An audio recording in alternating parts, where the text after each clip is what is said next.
Welcome to Ask the Church, our video series where we seek to answer your questions about church worship, practice, or theology in under 5 minutes. Before we plunge in today, a bit of housekeeping.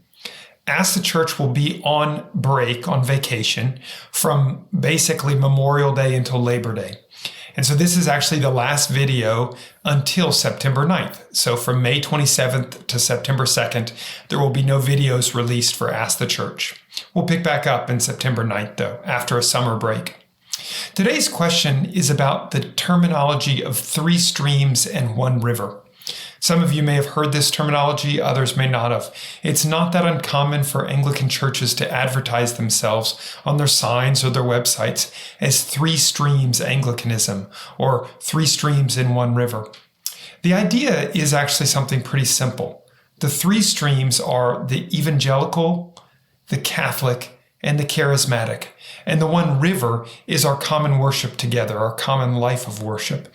And so the idea, when someone says they're 3 streams Anglican, what they're basically saying is, I believe in the Catholic expression of faith. I believe in the Evangelical expression of faith. I believe in the Charismatic expression of faith. And these are meant to be united together in our worship. And there's actually something helpful about that terminology. The reason why it's helpful is it's pretty easy in the American landscape of churches for churches to sort of silo themselves and to look sort of poorly at other parts of the Christian expression. And so it's kind of ordinary evangelical behavior not to pay too much attention to Catholic expressions of Christianity. Or it's pretty ordinary for Catholics not to pay too much attention to charismatic expressions of Christianity. Or for charismatics not to pay too much attention to the Catholic expression of Christianity. And there's something helpful in acknowledging that the Christian faith actually encompasses all of these things.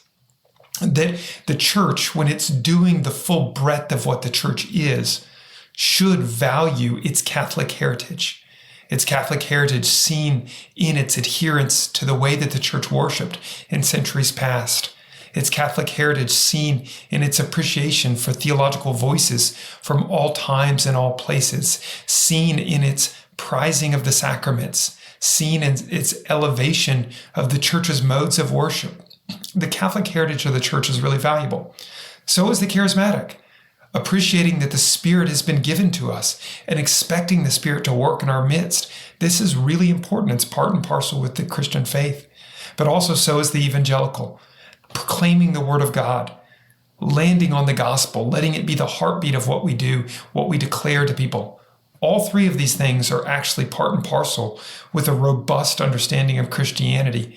And when people talk about being 3 streams Anglican, really what they're saying is that we actually believe in all these things. We value all of these things.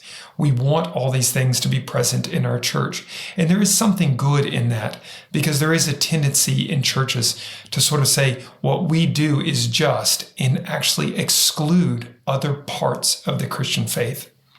It's actually good for us to remember that the common definition of the church used at the time of the Reformation is the place where the Word of God is rightly proclaimed, that's the evangelical, and the sacraments rightly administered, that's the Catholic. Other people have commented that you need to make certain that you mention the life of the Spirit. All these things are urgent. All these things are part and parcel with robust Christianity. Anglicanism has had a tendency to silo out just like many other denominations. And so you can run into very Anglo-Catholic Anglican churches where you don't see a lot of emphasis on the proclamation of the gospel or an expectation the Spirit will work. Similarly, there's charismatic Anglican churches that actually put a lot of emphasis on the work of the Spirit, but may not emphasize the sacraments or the proclaiming of the gospel in the same way. Similarly, low church evangelical Anglicanism has oftentimes emphasized the gospel and forgotten parts of the Catholic heritage. And in that sense, when you see 3 streams Anglicanism, I think it's actually healthy to remember that we should say yes to all of these things. The problem, though, that some have pointed out with the terminology itself is it assumes that these things can be split apart. And I think there is a helpful critique which actually looks at 3 streams terminology and says, sorry, the Spirit was never a negotiable part of the church. nor was the Catholic heritage that the church has been passed down from the apostles, from Jesus Christ himself. Neither is the gospel, the proclaiming of the word of God. None of these things were ever negotiable parts. And so Three Streams Anglicanism can sometimes feel like I'm going to a buffet and I'm picking the pieces that I like, when a healthier way of looking at it would be to say that the presence of the Spirit is a non-negotiable, but so is the proclamation of the gospel, and so is the Catholic heritage, the valuing of the sacraments and of apostolic succession. In other words, Three Streams offers something good for us to remember, actually forgotten other parts of the Christian heritage. But we also, when we think about it, need to remember that those parts never should have been forgotten in the beginning. And we can't really put them back together just by making our worship be a mashup of evangelical impulses and charismatic impulses and Catholic impulses. If we're treating it like a buffet where we're just putting three different things on our plate, we're actually kind of misunderstanding. In the Catholic Church, and I mean small c Catholic, the church of all ages and times and places, the gospel is present.